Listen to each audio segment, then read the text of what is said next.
Good morning. Welcome to another mobile edition of Notes from the Pulpit. I am way behind on publishing podcasts that I've recorded. I've got a couple that I've done, a couple that I haven't even finished, but hopefully I can get those out. And I also need to get with Ezra and get another episode of the Family Pulpit. I've been trying to do my notes on that one recently, and that's why it's taking a little bit rather than just plopping down. Plus, the subject that we're going to talk about, he's like, I'm not really feeling it. I'm like, we have to do this subject because it wraps up what we've been talking about, and it's the family economy. We'll kind of go over what that is, what that means, what it looks like, why it's the answer to not only the first industrial revolution, but why it's the answer to the fourth industrial revolution as well. Why it also is the answer to feminism, to compulsory government-run education, and it undermines the Platonic influence that's been on the church for the last several millennia. So I think my notes are about done, and maybe we can get that episode recorded this weekend. But today what I want to talk about is one of the pressing issues that keeps coming up regularly, and it's going to. It has been an issue for decades. It's going to continue to be an issue, and this is why I've actually talked about this more than anything else, including the alien narrative, which, by the way, I've mentioned a couple times on the episodes I haven't published just yet. Maybe I'll get those out before this. That whole narrative quieted down when the government released their website, alien.gov or whitehouse/aliens. That whole thing quieted down, but it's not going to go away. There's still going to be a push for the alien disclosure narrative. There's still going to be a push for the Book of Enoch. There's still going to be a push for questioning the veracity of Scripture, questioning whether you've been lied or tricked, that Enoch's been taken out, which is all obviously subversive to Christianity, obviously subversive to God's Word. So we'll just have to be on the lookout for those things. It's a good discussion to have. It's good to have in your hip pocket to have an understanding for it.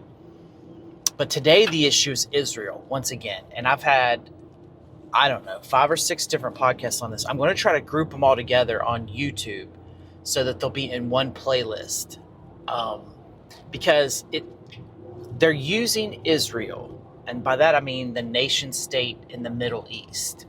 They're using Israel to divide conservatives. And I've talked about this. And in order to do that, they're leveraging Christianity. They're leveraging the different viewpoints on Israel within Christianity to create division, to create political division for the purpose of gaining power. And unfortunately, this is the way that it's always been. This is what always happens. Sadly, Christians in general, and evangelicals in particular, have been easily used and manipulated over the last 50 years, 50 to 60 years. We could actually make an argument that it's been going on much longer. If we look at the Cold War propaganda, if we look at some of the responses to those wars, we can probably go all the way back, actually, to the founding of the country. Maybe it's just a recurring theme throughout history, is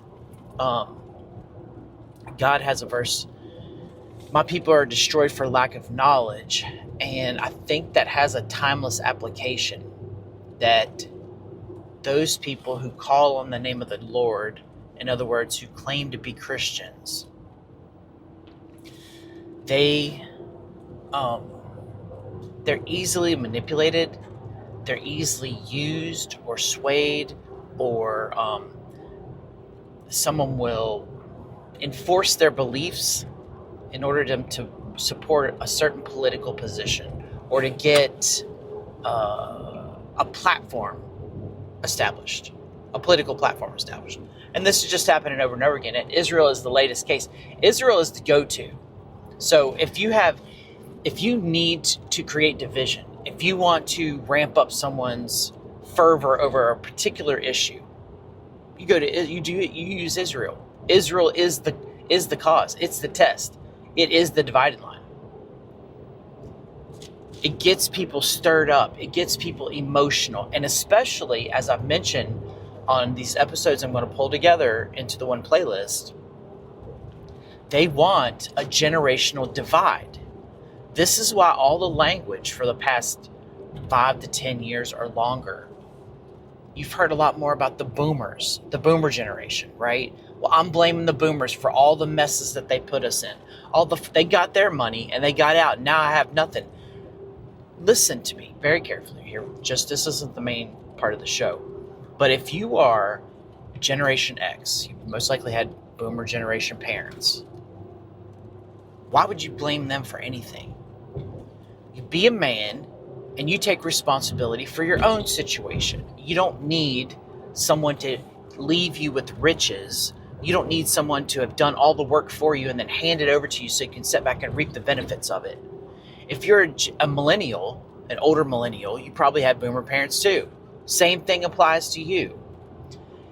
The younger ones, Gen Alpha, whatever the other generations are they keep coming up with, stop crying.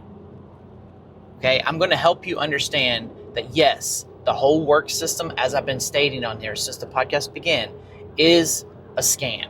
It is, to use Belloc, a servile state. It is a way to keep people kind of enslaved into the consumer mindset rather than the producer mindset, which we were made to be. We were made at creation to be producers, to take dominion, to be fruitful and multiply, to subdue the earth. That's production. We were not made to be consumers. And that's the switch. That's why you're struggling. That's why you're frustrated. Why do I have to go to work for 40 hours a week? That's why the young women are burnt out. They're like, wait, how do I take care of a family? How do I take care of a home and my kids? And I've got to go to work for 40 hours. That's right. That's exactly right. But guys, don't blame the boomer generation. Okay? Have respect for your elders. Take responsibility for the situation that you're in and strive to be better or do better if that's what you want to do. But this generational divide is on purpose because the old vanguard, the old establishment within conservatism, really within the country, is that boomer generation. Okay? And they are strongly supportive of the nation state of Israel. I've gone over this as well to show you how the United States government and evangelicalism has been intertwined around the notion of Israel. It's been a development that's taken place over the last 50 to 60 years. And of course, it does correspond with the rise of dispensationalism. It does. I'm going to get in that in just a second too. I'm promising all these things I'm going to get into, and here I'm going to run out of time on this drive. But it does correspond to that. It corresponds to the religious right in the 70s. It corresponds to the Reagan administration, the Bush administration. All of those were informed and influenced politically by evangelicals who held on to a dispensational belief. Now, dispensationalism isn't the end-all be-all, and it's not the it's not the view that really people are making it out to be. Yes, it creates division between the church and Israel. Yes, it puts an emphasis on future Israel. But it's not the only view that does that. In fact, as I've stated before, the majority position, listen very carefully, the majority position throughout Christian history has been that God will have a future plan for Israel. That has been the majority position. Now, that Israel doesn't necessarily equate one-to-one with the nation state in the Middle East right now. But God certainly could have set up that state to keep Israel at the forefront, on the front burner, so that when he does have a future plan for them, in other words, to save a large number of them, a mass ingathering like a lot of theologians have called it, it'll be easy to see who they are and where they come from. Okay, even though half of the population of Jews throughout the world are in the United States, and the other half basically are in Israel, still, that future program for Israel has been a consistent view. It's not new to dispensationalism. Okay, the reason why I'm bringing this up is the recent interview that J.D. Hall did with Tucker Carlson, and it brings the issue of Israel back up to the forefront. If you listen to him and you listen to Tucker's guests that he has, I've already told you, Tucker's a change agent, right? Like, he's the catalyst for change. He understands the truth vacuum that was created in a post-COVID environment, and he's operating in that. He wants to change positions. Institutions were broken down. Institutional trust was broken down. And now he's going to have you question that even more with his shows, and then reestablish you, basically reform you in the way that they want you to be. Okay? The younger generations are going to listen to Tucker, and they're going to say, hey, wait a second. Why have I been forced to believe all of these lies? Why have I been deceived in this? Right? They're just going to take it and run with it. I'm not going to get into J.D. Hall's personal background. I don't know anything firsthand about that. It was a few things that came up. I think he was guilty of them. I don't really know. And you know what? I really don't care. Okay? I've never really appreciated or liked J.D. Hall. Back when he wrote for Pulpit and Pen, he had some informative things, but then after he'd say them, he would come across as just so arrogant and rude in his self-proclaimed polemicist arguments. And I didn't like it. But whatever, that is what it is. It's not going to frame my response to him here. But I want to get on the dispensational thing, okay? I have yet to hear anyone who self-proclaims as a dispensational expert actually understand what dispensationalism is. And dispensation simply means an age or period of time. It actually can be the English translation of the word oikonomos, which is just like household manager or administrator.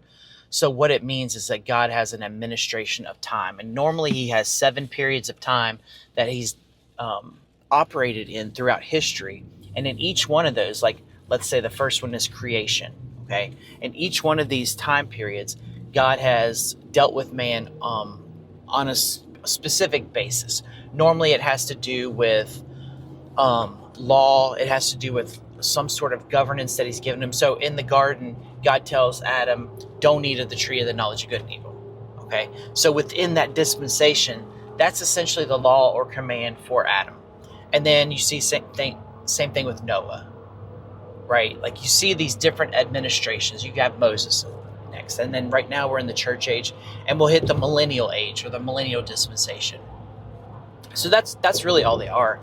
The opposition, as Hall pointed out, is normally covenant theology. So if you're looking for what's the opposite of dispensations, it's covenant. Both emphasize covenants, and both believe that covenants are still in operation right now. The dispensational breakdown really, it's important for their belief, but it's not the driver, okay? It's not one of the main focus of dispensationalism. The main thing is that they see a distinction between church and Israel. That's your driver. That's your main emphasis with dispensationalism, is a distinction between the church and Israel. Historically, they have looked at this as being 2 operations in God's plan. One operation for Israel, another operation for the church, okay? But why no one has clearly stated the history and origins of dispensationalism is because they're lazy. Nobody wants to do the hard work. Nobody wants to do the heavy lifting here. Everyone regurgitates someone else in this matter. So when Hall says, yeah, it's about dispensationalism and John Nelson Darby, this just big old bad man in Ireland, he gets involved with this cult, and then he comes up with dispensation. Stop this right now. John Nelson Darby, by all accounts, was a good man. By all accounts, he was a responsible theologian. I actually agree with some of the principles of the Plymouth Brethren. The Plymouth Brethren were sectarian. They broke away from the institutional church. And do you know why? Because of perceived corruption. That's why. Hall doesn't mention that. He just says, that makes it sound like they're a bunch of crazies that gather over in a coffee shop somewhere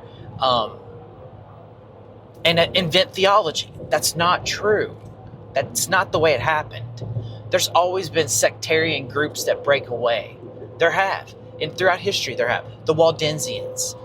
There's always been sectarians that have broken away because the church isn't pure, or the church is corrupt, or it's not doing the things that it said it should do, or there's been an influx of professing believers who aren't really coming out of like great awakenings. Those factors need to be kept in mind when understanding that Darby didn't invent a cult. These men were trying, in a good-hearted way, rather than improve the church from within, they said, hey, we've got to break away and start another one. I admire that. That takes courage. As to his dispensational beliefs, Darby is not the genius that everyone's making him out to be. The evil genius, I should say. That's the way that it's framed. Well, Darby just came up with dispensationalism, and now here we are, and there's support for Israel. Come on. That's so childish. It's immature. It's rookie-level ball. And J.D. Hall is guilty of it again because he's lazy. Nobody wants to go back and look and see. Loud trumpet singing, sorry. Nobody wants to go back and look and see how dispensationalism was formed over a period of time. It wasn't one person. It wasn't an individual belief that gets scribbled down on the back of a napkin. But it's a product of the time. It's a product of the things that were happening. I've mentioned before, but I'll do it again. So just briefly, in a post-French Revolution world, 1789, French Revolution, cataclysmic event, okay? Essentially, up to this time, basically, now there were premillennial views, but basically, as a general rule, postmillennialism was the king of the day. That means that's an optimistic look at society and culture, believing that a golden age is coming and that Christ will return at the end of this golden age or millennium that's on earth. Christ will return at the end of that and establish his new heavens and new earth forever. Okay? So postmillennialism was the king. And it was really fueled by the Industrial Revolution. The Industrial Revolution comes along and it kind of steals people up, no pun intended, in the position of postmillennialism because they see how things are improving. Look at society, it's getting better. We have machines. Things are going to be great for us. We're going to leverage these things. By the way, you hear this in Elon Musk's language today with the fourth Industrial Revolution and the rise of AI and machines and robots, etc. But it's essentially a utopia. We're going to enter into this post-millennial utopia. Things are awesome. Major problem comes along, and that is the French Revolution, 1789. And people lose their minds. They freak out. You have an Antichrist figure that shows up on the scene in Napoleon Bonaparte. And when they see this, it starts this transition out of postmillennialism where, hey, things are going to get better. They're really great right now. Into, uh-oh, this doesn't look like things are getting better at all. This is a nightmare. Things are bad. They're going to get worse. We've got an Antichrist figure on the scene. And it starts a subtle shift to premillennialism. That means that a pessimistic view of culture and society leading up to Christ's return and then his establishment of the millennium. So what they did is they allowed the earth to run its course in a pessimistic way and finish up negatively, right? They're in a post-French Revolution environment and Antichrist figures on the scene, and they shove the millennium rather than it being fulfilled on earth and then Christ returns, they shove it to the future with premillennialism. Premillennialism wasn't invented then, by the way, in the 1800s. It wasn't invented. It's been around for, really, there's been those who have held it since New Testament times, really. But it gains popularity. And so now premillennialism comes on the scene. It's saying things are going to get worse. And it provides the framework in which all of these prophecy conferences take place. And the prophecy conferences were a major, major factor. People are gathering together because they want to know, well, coming out of the French Revolution, heading into great awakenings, these revolution and revivals work hand in hand in order to develop dispensationalism. They do. Revolutions and revivals. Keep those in mind, okay? The prophecy conferences are a way for people, sort of elites, you might say, but influential ministers as well. They meet together and they want to discuss the Bible in terms of prophecy, in terms of eschatology. They want to get these things figured out. Listen, if we're going to switch from postmillennialism to premillennialism, let's get together and let's think through these things, okay? Your key figure that comes along in these prophecy conferences that leads to the development of dispensationalism is not John Nelson Darby. It's Edward Irving. And Edward Irving is the father, well, we'll say the grandfather of dispensationalism. But he's also the grandfather of charismatic theology. Both. And if you look in the 1970s, you can see how dispensational theology and charismatic theology are intertwined together. It's not just Irving, though. You've got to look at those people that influenced him. Now, Thomas Chalmers, he had enough of Irving, and he cast him aside. Irving was actually an understudy to Chalmers, and Chalmers was like, "No, man, this guy's a loose cannon. You never know what he's going to say." So Edward Irving, he likes fame. He likes the limelight. He likes standing up. He's the figure that people are painting Darby out to be. Not truly a scoundrel necessarily, but not a dude that you're going to trust and put all your stock in, because you just never know what you're going to get. You'll fly off the handle one minute. He's a large dude too. He's got a dominant personality. He's the guy that starts pulling together different streams of theology, okay? In the midst of the prophecy conferences, in the midst of looking at this change from postmillennial to premillennial, but it's not historic premill. They're going to start adding a number of factors in here, a number of elements to it, and one of which is going to be the rapture. It's also going to be a future for Israel as well. So Irving, in his zeal to kind of figure these prophecy things out, because he wants to be famous, he wants to be popular, I sort of wonder if he kind of was jealous of Chalmers and wants to be Chalmers. Thomas Chalmers was a mighty speaker in that day, in the Scotland area especially, and it almost makes me wonder if Irving wanted to be him, if he was envious of him. But anyway, nevertheless, in these prophecy conferences and speeches and talks, etc., Irving starts to pull in some different themes. And he comes across a book written by Manuel de la Cun... Oh, do I have that right? De la... Well, the pen name was Ben Ezra. And it turned out that the guy that wrote it, his first name was Manuel. And there's a daylight in there somewhere. I apologize because I'm shooting from the hip. I'm getting on JD Hall for shooting from the hip, but here I am. Anyway, it's De La Cunza or De La something. It doesn't matter. You'll find it if you look it up. But it was essentially a book that was written by a Jesuit priest, so it was written in Spanish. So Irving decides he's going to learn Spanish so he can translate this book. And it really does highlight this future for Israel. It does highlight some of these themes that cause them to develop a doctrine of the rapture, that cause them to develop this split between Israel and the church that I don't want to say that it hadn't been there before, but it really brings the attention back to it. Okay. There was something that was written in that same time period. Someone had a prophetic statement about oak trees in a field and that they were going to be there until God returned his people to Palestine. So I'm trying to pull these things together into a book. But they are little historical evidences of how these doctrines formed. So it's not Darby. Stop being lazy. Stop saying this. If you're going to put it on one man, it's Irving, but you really can't put it on one man. He's influenced by a number of people.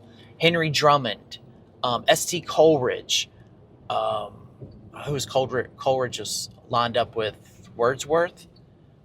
The two main poets of the time, the Romantic poets. Yeah, they influenced Irving as well. Irving was a Romanticist also. They had this imagery, this vivid imagery in their mind about how they thought things should look and be. He's influenced by Coleridge and Wordsworth. Let's see who else. Lewis Way becomes an influential figure during this time as well.